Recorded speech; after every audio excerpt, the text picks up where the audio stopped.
Biarlah apa yang kami nyanyikan terjadi dalam hidup kami. Bukan hanya asal di mulut, tapi jadi dan jadi dan terjadi. Terjadi dan terjadi dan terjadi dalam hidup kami. Terima kasih Tuhan, mampukan kami Tuhan. Mampukan kami Tuhan.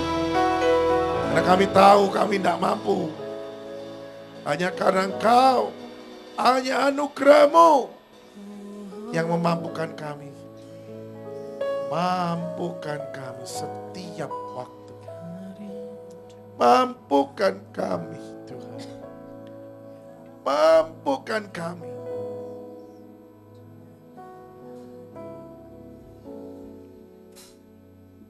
Makasih Tuhan.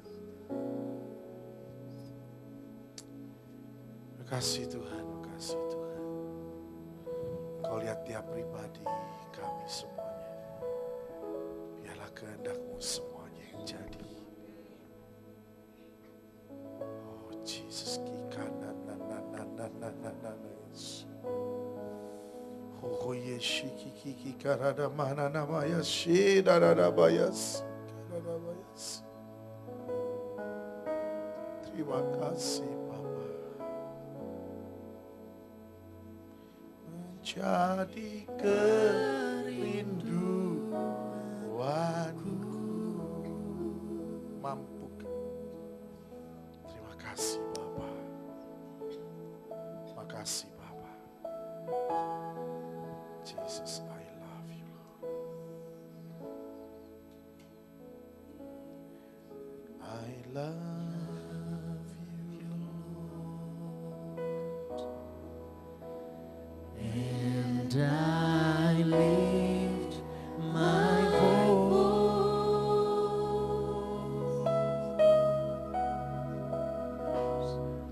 To worship you, oh my soul, rejoice, take joy, my King.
disukakan. Yes, God. Yang penting kau disukakan. Yes, Father.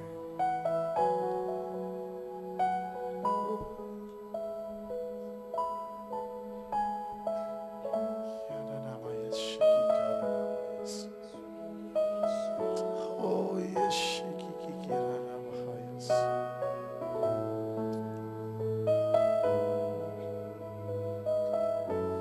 Mari setiap pribadi bikin satu hubungan yang sangat dekat dengan Tuhan.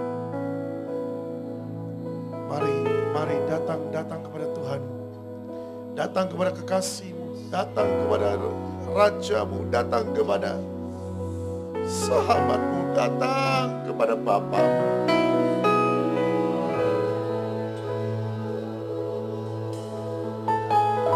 Rendahkan hatimu, mengerti siapa engkau. Kita tidak bisa hidup di luar Dia.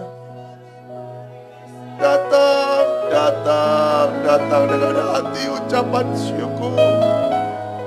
Datang dengan sungguh mengucap syukur.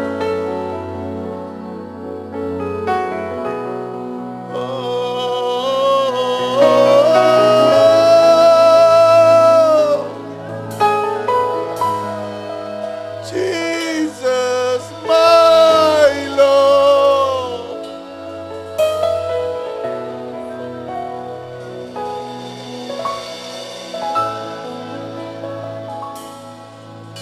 Oh Jesus, landa kami Tuhan dengan kasih-Mu. Landa kami Tuhan.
Ajar kami Tuhan, ajar kami Bapa,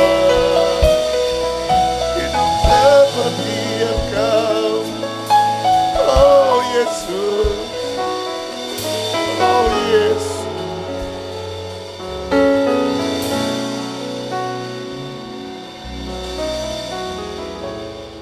Ajar kami Tuhan sungguh hidup seperti yang Kau mau.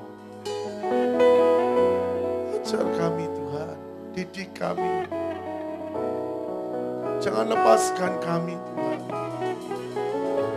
Jangan lepaskan kami. Karena kami tahu gak bisa hidup di luar Engkau semuanya nanti. Kau segalanya. Makasih Tuhan. Dalam nama Yesus. Dalam nama Yesus. Semuanya untuk Engkau. Sebentar kami akan dengar sedikit daripada firman. Mari Roh Kudus berbicara. Mari Roh Kudus berbicara. Kami tolak semua kuasa kegelapan yang ingin mencuri firman atau ingin menyelewengkan. Dalam nama Yesus menyingkir. Kami serahkan semuanya ke dalam tangan. Pegang kami. Pegang setiap pribadi yang streaming. Yang mendengar dari streaming. Kami semuanya. Tidak ada yang salah mengerti. Tidak ada yang salah menangkap. Semuanya mengerti rencana Tuhan. Mari Tuhan berbicara terus. Berbicara terus. Dalam nama Yesus. Kami berdoa dan mengucap syukur. Amin.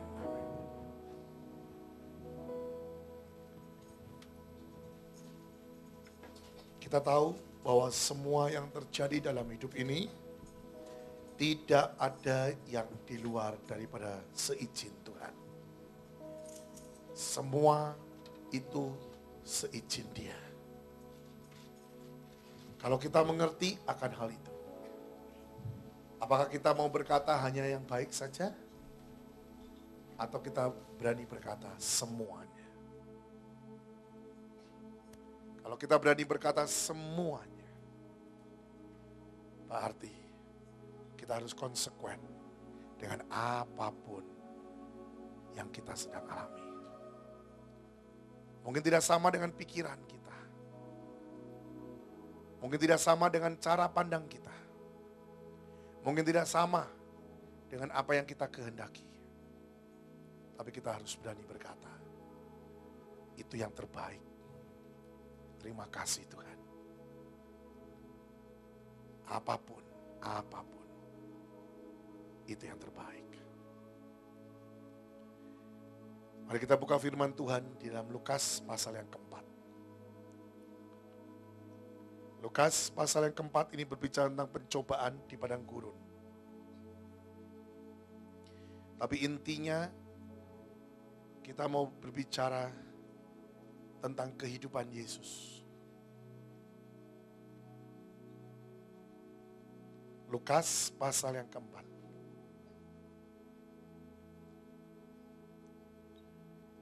Dikatakan begini, ayat yang pertama, Yesus yang penuh dengan Roh Kudus kembali dari sungai Yordan, lalu dibawa oleh Roh Kudus ke padang gurun. Lihat saudara, Roh Kudus tidak membawa Yesus ke tempat yang nyaman. Roh Kudus tidak membawa Yesus ke tempat yang diidam-idamkan manusia. Tetapi justru Roh Kudus membawa Yesus ke padang gurun. Kita tahu di padang gurun sangat terbatas segala-galanya. Air terbatas, makanan terbatas.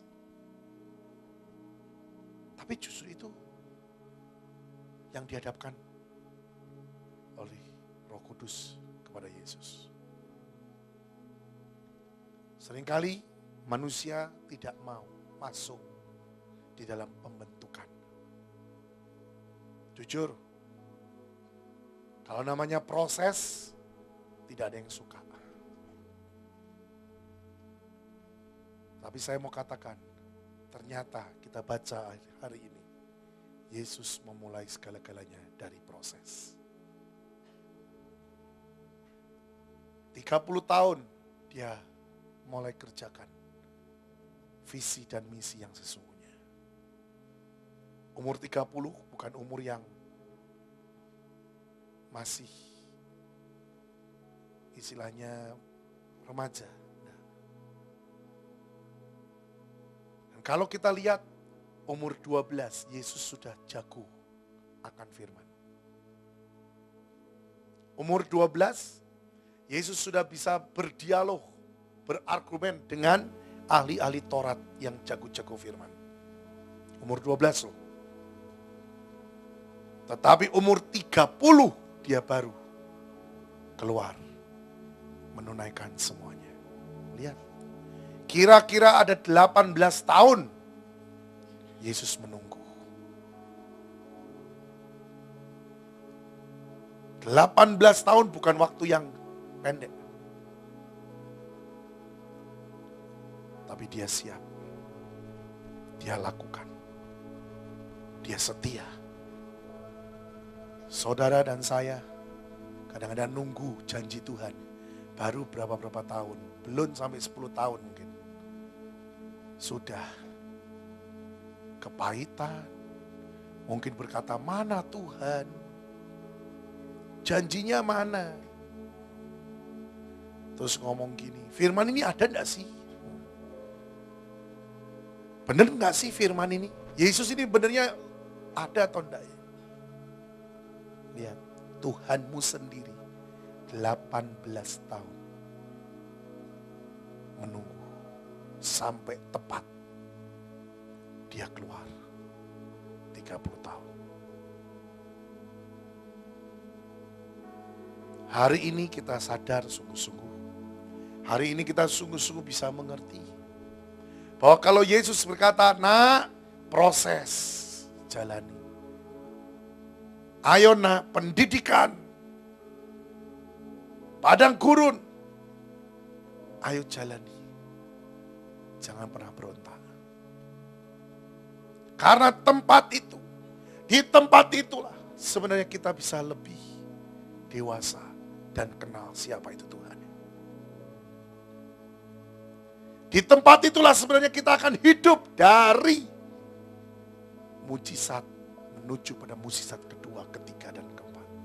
Dan selanjutnya. Di tempat itulah sebenarnya kemuliaan demi kemuliaan terjadi.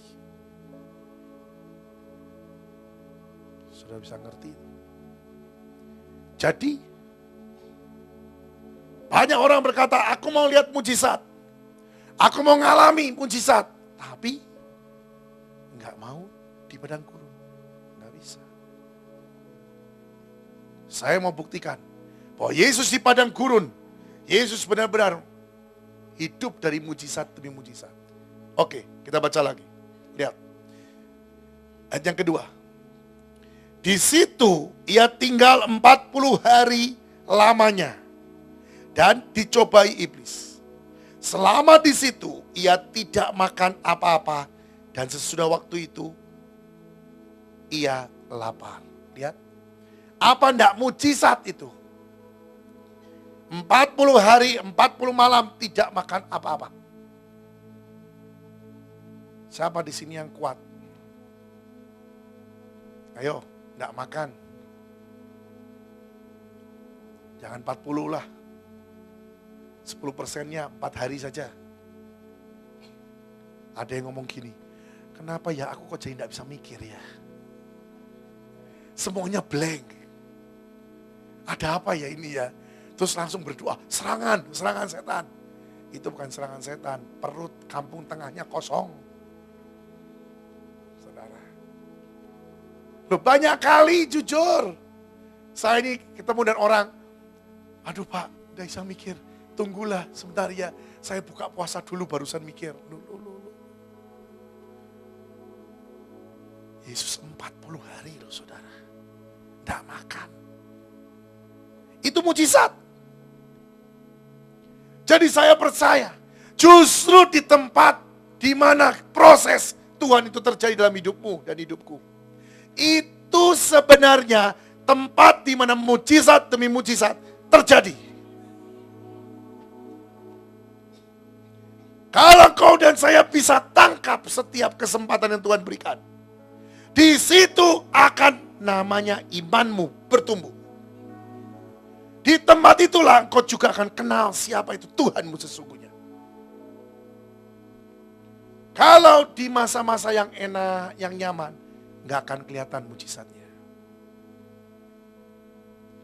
Jadi, seseorang yang dewasa bisa menentukan dan bisa mengerti. Memilih mana. Memilih yang masuk dalam proses, dan memang itu sudah Tuhan tetapkan, atau mau keluar dan hidup nyaman. Memang gak enak masuk dalam proses. Di padang gurun tidak enak. Tapi ternyata banyak sesuatu yang luar biasa. Kemarin, ya minggu kemarin kita sudah belajar kan. Ya, 2 minggu yang lalu kita belajar. Perkara namanya apa? Ada pohon korma. Itu juga tempatnya di padang gurun. Betul enggak? Dan kita belajar, ya satu hal yang saya tangkap dalam pelajaran pohon korma. Jujur saudara, saya cuma menangkap gini, aneh ya. Justru di masa seperti itu kok bisa tumbuh itu pohon. Masa di mana air serba kecil, sedikit. Ya, kalau malam dinginnya luar biasa. Kalau siang panasnya luar biasa. Tapi kok bisa tumbuh ya? Satu pohon dan buahnya itu manis. Kasihat kan? Dan Tuhan ajarkan pada saya. Lihat. Kalau orang itu mengerti, sungguh, justru di masa-masa proses, dia akan menjadi dewasa. Dan buah yang keluar dari hidupnya, itu bukan kepahitan, tapi justru buah yang manis. Dahsyat saudara. Ini yang kita harus punya. Ini yang kita harus sungguh-sungguh punyai dan akhirnya kita keluarkan dari hidup kita. Buah-buah yang manis, yang memberkati. Luar biasa sekali. Jadi jangan bilang gini, aduh Tuhan kenapa kok lama ya, tidak selesai-selesai prosesnya. Makin ngomong gitu makin lama. Tapi makin engkau mencintai proses, makin kau berkata, aku makin senang, aku mau Tuhan. Pokoknya apapun harga yang aku harus bayar, aku akan bayar asal engkau disukakan. Asal memang itu bagianku. Dengar, demi nama Yesus. Buah-buah korma itu akan keluar dari hidup. Ini luar biasa sekali saudara. Dan yang lebih luar biasa lagi, ya ternyata di pohon korma itu mengeluarkan korma kan, buah, dan ternyata buahnya itu macam-macam. Ada buahnya yang memang manisnya luar biasa kayak gula, ada yang juga yang sedang, ada yang juga manisnya sedikit manis. Loh, itu persis dengan kehidupan manusia.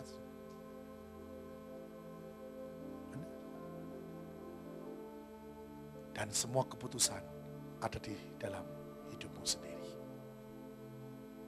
Jangan bilang, terserah Tuhan, terserah engkau.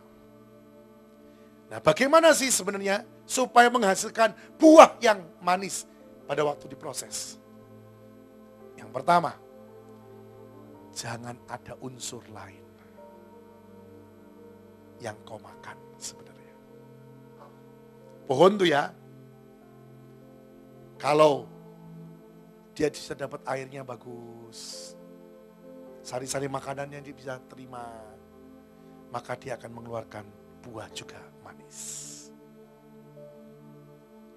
Tapi kalau dia tidak dapat sari makan yang cukup, kurang manis, saudara. Harusnya kita mengerti, firman ini sesuatu yang indah. Makanan yang paling vitamin, makanan yang paling menyehatkan, makanan yang paling luar biasa, itu baca firman.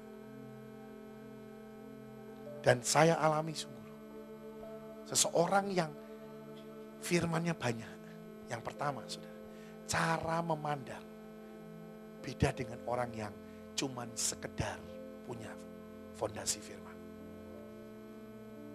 Benar. Orang yang benar-benar baca firmannya banyak, tidak gampang sakit hati. Nah, loh benar saudara. Saya masih ingat pada waktu saya keluar dari pengasingan, ini sudah lama sekali. Saya ini keluar pengasingan, ya namanya pengasingan, cuman kerjaannya apa? Berdoa, baca firman. Berdoa, baca firman. Berdoa, baca firman.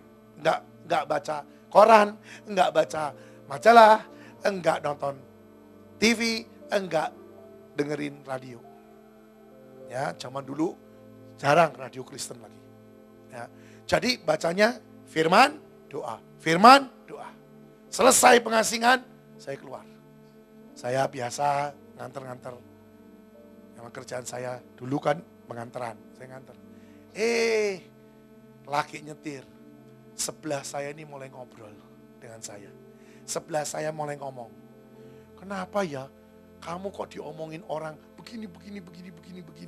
Wah mulai cerita. Kamu waktu pengasingan tuh ada loh kejadian begini. Kalau telinga saya tidak dipenuhi dengan firman sebenarnya. Atau hidup saya tidak dipenuhi firman. Saya marah saudara. Tapi pada waktu itu saya bisa begini. Iya ya. Kasihan ya. Yang ngomongin saya tuh gak ngerti saya. Aneh, saudara. Tidak marah sama sekali. Bahkan saya bisa mengerti. Mereka kasihan ngomongin salah tangkap. Salah memandang. Saya itu tidak seperti itu.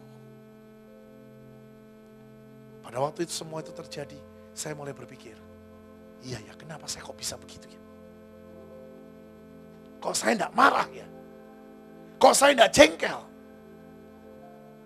Firman ternyata. Ini loh saudara. Hari-hari ini Tuhan rindukan. Tadi dia ngomong sama saya.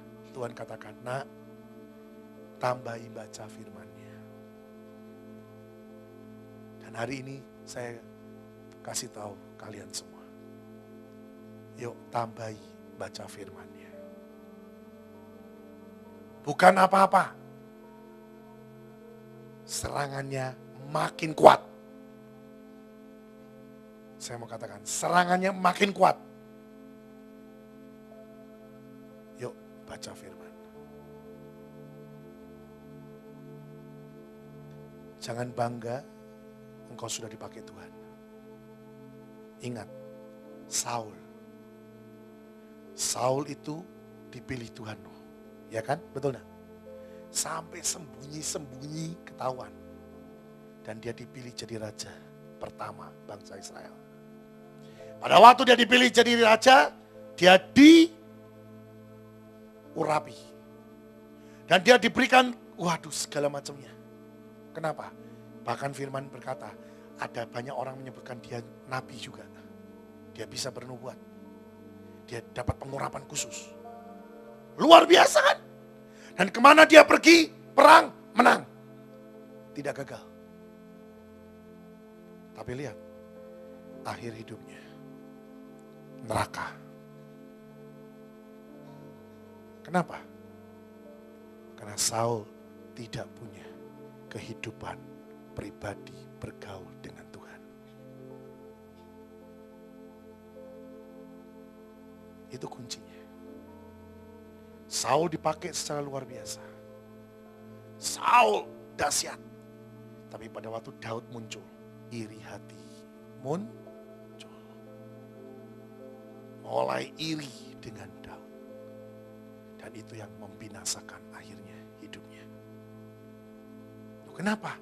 Karena dia tidak mempunyai fondasi firman yang kuat. Tidak punya pengalaman hidup dengan bapaknya dengan sungguh. Beda dengan Daud. Daud nggak punya teori perang dan nggak bisa perang. Tapi dia punya pengalaman hidup bergaul dengan Tuhan. Waktu kapan? Waktu dia ngangon domba. Tantangan yang didapat oleh Daud dan tantangan yang didapat oleh Saul sebenarnya sama kok. Tapi Daud tidak gagal. Karena ada keintiman dengan Tuhan. Perkara ini bukan perkara engkau lulusan mana. Perkara ini bukan perkara engkau kaya atau miskin. Perkara ini bukan perkara engkau pintar atau tidak. Tapi perkara ini engkau mau atau tidak punya hubungan yang sangat dekat dengan Tuhan. Ini loh saudara. Dan firman ini buat kita semuanya. Mari saat ini. Waktunya kita belajar dan mau dididik. Waktunya sungguh-sungguh. Ya. Kita benar-benar mengambil. Orang Yesus saja ngalami seperti ini kok. Kita kok tidak mau ngalami seperti ini. Saya belajar dan saya baca gini. Dikasih tahu Tuhan. Tuhan bilang, lihat aku saja 18 tahun nak nunggunya. Baru aku boleh yang namanya melakukan visi dan misi. Sesudah itu aku datang dibaptis. Sesudah dibaptis selesai, bukannya ke tempat yang enak. Aku dibawa ke padang gurun. Mulai yang namanya mematikan daging 40 hari. Mematikan daging, mematikan keinginan semuanya. Kok bisa ya? Saudara mungkin berpikir, kok bisa ya 40 hari Yesus tidak lapar.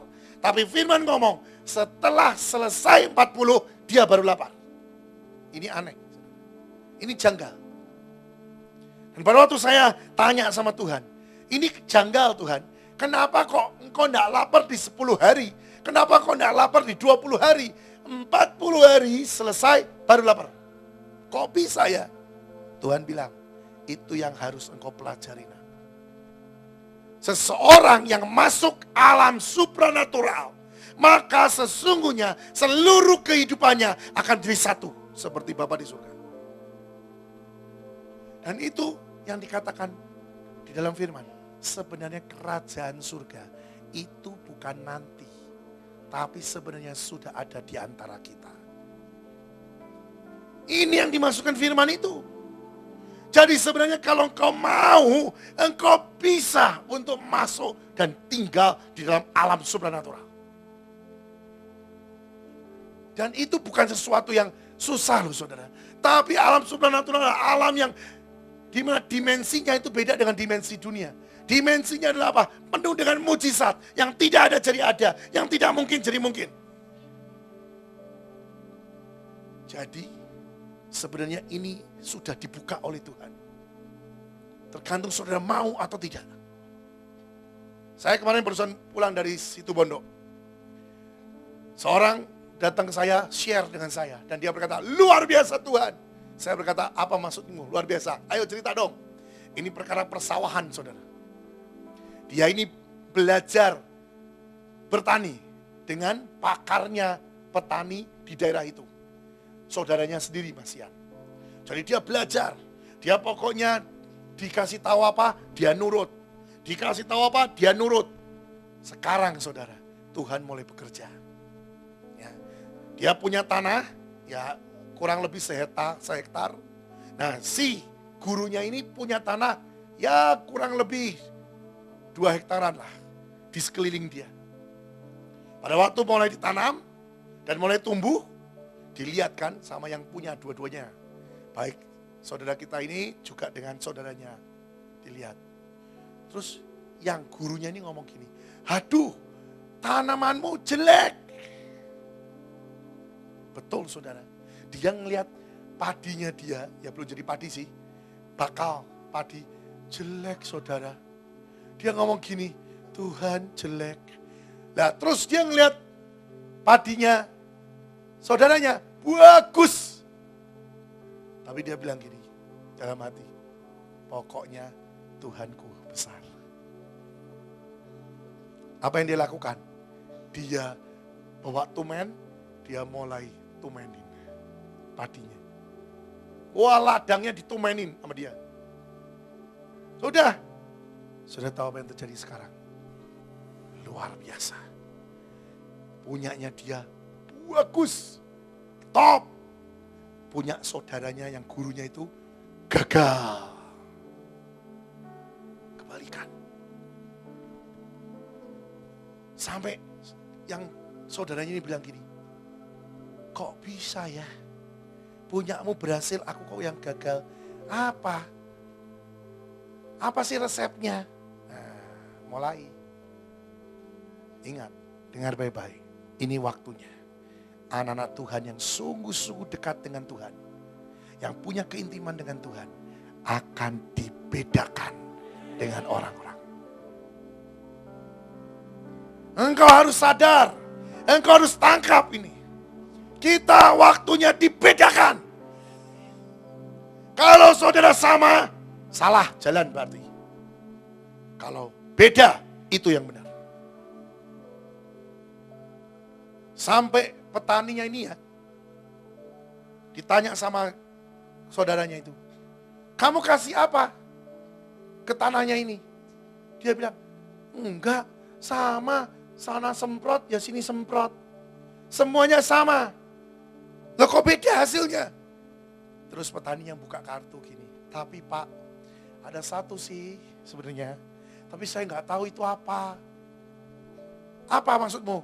Ya itu Pak, setiap kali saya mengobati, ya Bapak itu Pak nyemplungin bulet-bulet itu loh Pak, dus. Setiap kali pokoknya dicemplungkan Pak, itu bulet-bulet kecil-kecil Pak, bulet-bulet itu loh Pak. Saya nggak tahu. Pokoknya dicemplung ya sudah, saya kerjain aja. Sekarang gurunya ngomong gini. Tanya sama dia ya, minta yang bulat-bulat itu. Saudara tahu?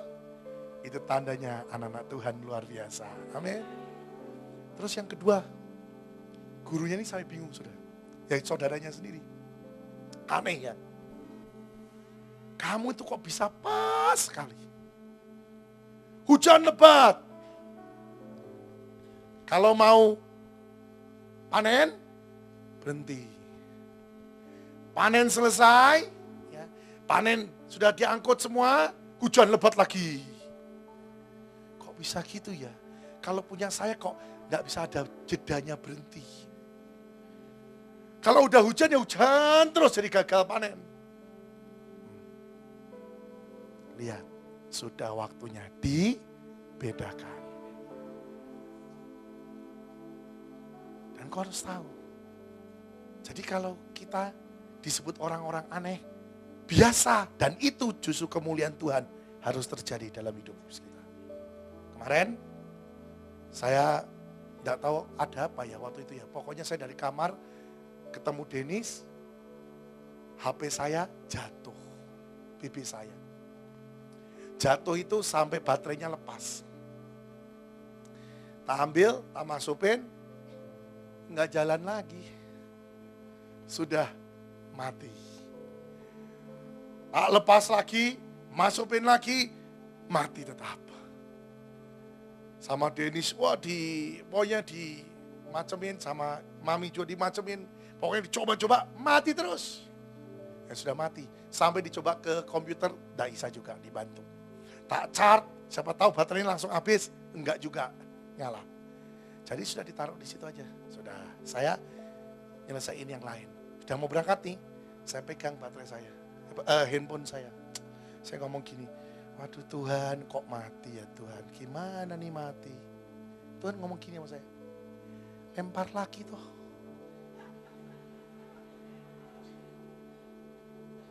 Saya enggak ambil pusing saudara, tak lempar sisan.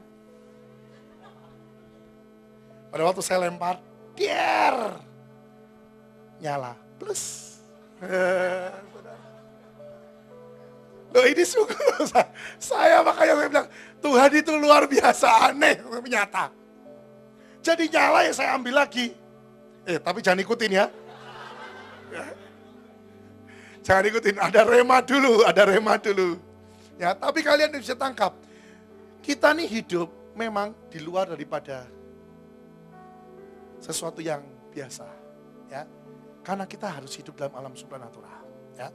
Jadi saya lihat nyala lagi, ya saya bawa lagi, saya ambil lagi, nyala lagi, udah, saya bawa ke Surabaya, mati lagi, karena memang waktu itu malam, kehabisan baterai, mati, tak ganti baterai lain lagi, mati lagi. Jadi semalaman itu tidak hidup, padahal pakai baterai baru. Saya pikir gini, mungkin baterainya habis, jadi saya charge juga, habis tetap, dan tidak nyala. Dan nyala nih, Tuhan ngomong lagi, lempar lagi dah. Saya bilang, lempar lagi Tuhan. Iya, tak lempar lebih kerasisan. Nyala lagi, sampai sekarang nyala. Jangan ditiru ya. Tapi saya mau katakan, itu modelnya saya mungkin, Tuhan suruh. Nanti jangan gini, nanti kata Bapak, kalau yang mati, lempar saja. Tetap mati saudara, ya. Benar kok, saya katakan bahwa kuncinya sebenarnya bukan apa-apa. Tapi kuncinya adalah satu. Ada rema, engkau tangkap, dan kau lakukan. Jadilah mujizat. Itu kuncinya. Nah, hari-hari ini sedang dibagikan oleh Tuhan. Setiap kesempatan, ini sedang dibagikan banyak. Mungkin sudah tanya, buat apa sih Pak kesempatan itu? Itu doping, itu vitamin. Supaya engkau imannya terus bertumbuh. Imannya enggak loyo, enggak hancur. Tapi tumbuh.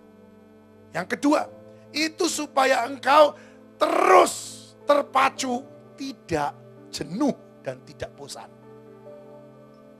Hari-hari ini banyak yang jenuh, banyak yang capek istilahnya. Ayo bangkit. Kemarin Pak Hadi kan ngomong, engkau harus bangkit. Jangan kau jenuh, jangan kau capek. Nah, orang capek itu macam-macam. Ada yang capek gara-gara apa? Saya dimarahi, saya diomongin gak bener. Ya, difitnah. Kalau engkau masih kena dengan seperti itu, hari ini yuk datang kepada Tuhan dan bilang, aku mau Tuhan, engkau dalam aku dan aku dalammu. Di mana aku tidak boleh lagi sakit hati. Aku tidak boleh lagi terkena dengan sesuatu yang jelek itu terus aku kalah. Karena engkau dalam aku harus menang. Kalau seseorang istilahnya marahin kau, jangan marah dia. Koreksi hatimu. Dan pasti engkau ada salah. Saya alami ini. Ya, pasti kita ada salah. Sombong entah atau apa, ya terserah. Bertobat, bangkit. Justru kita harus mengucap syukur Tuhan pakai mereka untuk mendidik kita lebih lagi. Jangan pernah give up. Tidak ada itu menyerah. Betul? Kita harus bangkit terus, ya. Nah, pada waktu Yesus dicobai, Yesus bisa begini, saudara. Jawabnya tenang sekali. Bukan karena dia lapar, saudara. Tapi apa? Karena dia penuh dengan hadirat. Dengar, kalau engkau hidup dalam alam supranatural, maka emosimu pun bisa terkendali. Kalau engkau masih emosinya tidak terkendali, something wrong dalam kerohanianmu, dalam hidupmu. Pasti ada dosa yang tersembunyi, yang kau sembunyikan. Kalau engkau sungguh-sungguh clear dan bersih, sampai emosimu pun Tuhan pegang dengan kuat. Benar, saudara. Percaya. Dan tidak ada kekurangan yang terjadi dalam hidup kita. Semuanya Tuhan sudah kasih. Semuanya Tuhan sudah siapkan. Benar, saudara. Saya belajar banyak. Saya belajar. Setiap kali saya harus keluarkan uang banyak. Tapi Tuhan sudah bereskan. Uangnya sudah disediakan. Kalau memang itu kehendak Tuhan. Tapi kalau itu bukan kehendak Tuhan, ya rada-rada mepet, saudara. Kalau bahasa sananya mepet. Ya kan? Tapi kalau memang itu kehendak Tuhan, aduh lancar semuanya. Amin. Ya kau harus tahu itu. Kau harus belajar. Ini sesuatu yang indah, saudara. Dan hari-hari ini benar saya katakan. Yuk, jangan buat hatimu tuh sakit. Kalau masih ada kepahitan, iri hati, marah.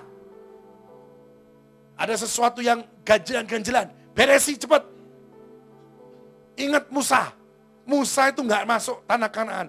Hanya gara-gara hatinya pahit. Loh, firmannya ada loh. Karena hatinya pahit, sehingga perkataannya, kata-katanya teledor. Dia tidak masuk tanah Kanaan.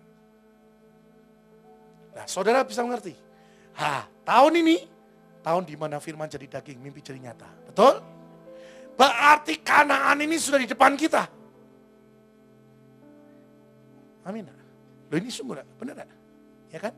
Kanaan ini sudah di depan saudara saya. Jangan sampai hanya karena hatimu pahit, hatimu tidak baik, lolos.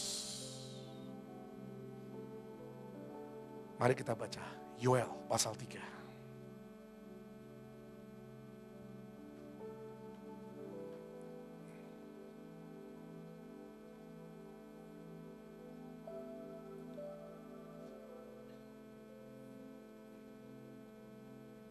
Yoel pasal 3 ayat 14.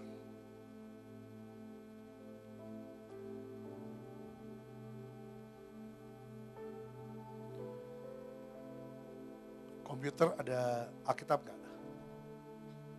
Kalau ada, coba tayangkan karena kita akan confess bersama. Yoel 3 ayat 14 dan selanjutnya. Banyak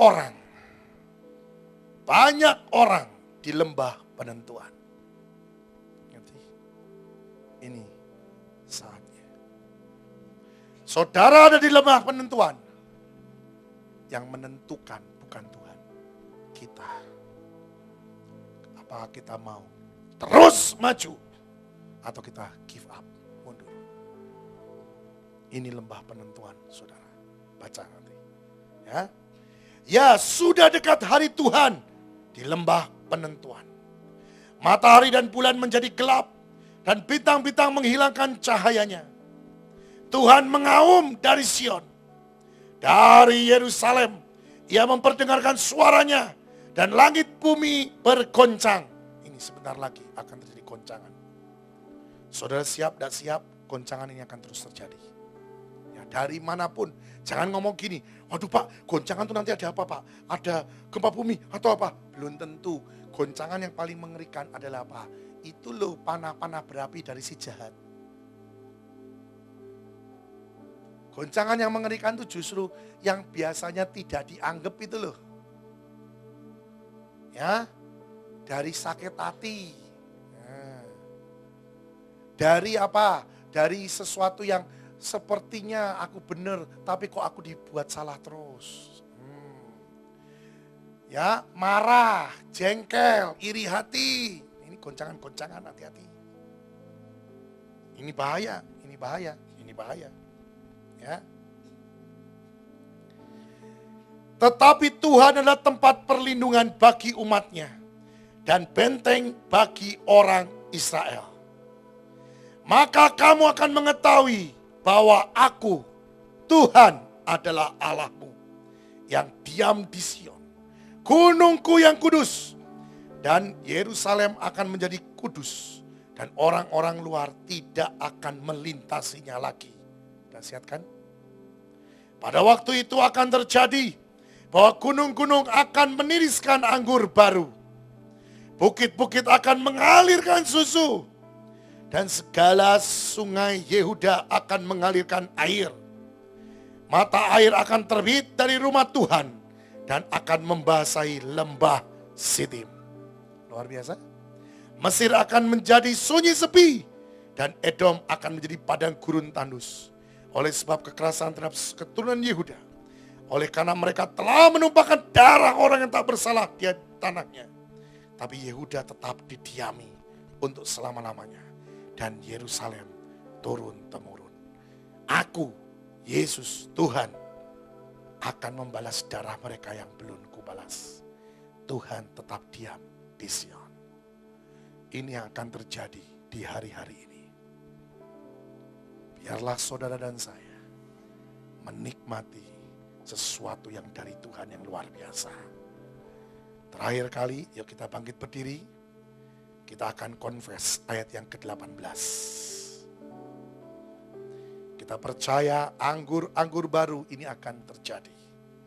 Anggur bicara tentang apa? Gelora cinta. Anggur bicara tentang apa? Kemanisan. Anggur bicara tentang apa?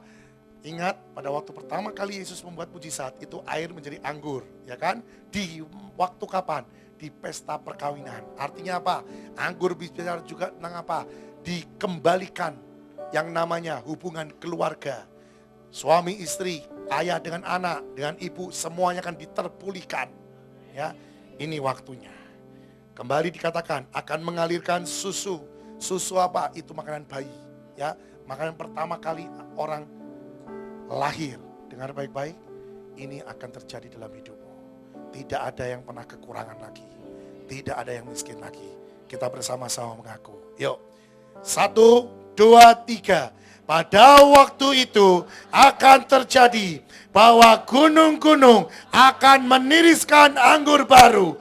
bukit-bukit akan mengalirkan susu, dan segala sungai Yehuda akan mengalirkan air. Mata air akan terbit dari rumah Tuhan dan akan membasahi lembah Sitim. Semua berkata, amin.